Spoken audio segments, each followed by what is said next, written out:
Hi friends, welcome to our channel. நம்ம இன்றைக்கி என்ன செய்ய போகிறோம்னு பார்த்தீங்கன்னா, இன்ஸ்டன்ட் பாப்கார்ன் தாங்க எடுத்திருக்கோம். ஸ்நாக்ஸுக்கு என்ன செய்யணும்னு தெரில, வீட்லேயும் எதுவுமே இல்லை செய்கிறதுக்கு.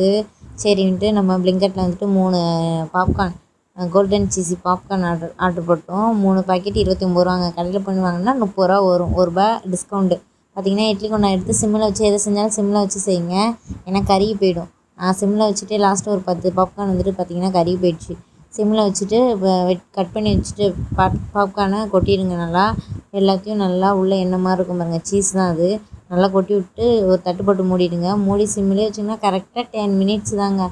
டப்பு டப்பு டப்பு டப்புன்னு வெடிக்கிற மாதிரி வெடிக்கும். வெடித்து முடிச்சுட்டு அதுவே வெடிக்கிற சத்தம் ஸ்லோவாகும்.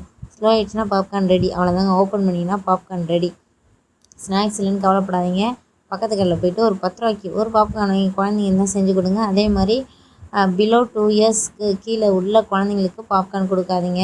ஏன்னா அது போய் உணவு குழலில் போய் சோக் ஆகிடுச்சுன்னா அது ரொம்ப கொஞ்சம் பாதிப்பு. குழந்தைங்களுக்கு 2 இயர்ஸ் கீழே உள்ள குழந்தைங்களுக்கு கொடுக்காதீங்க. நம்ம சேனல் சப்ஸ்கிரைப் பண்ணி லைக் பண்ணுங்கள்.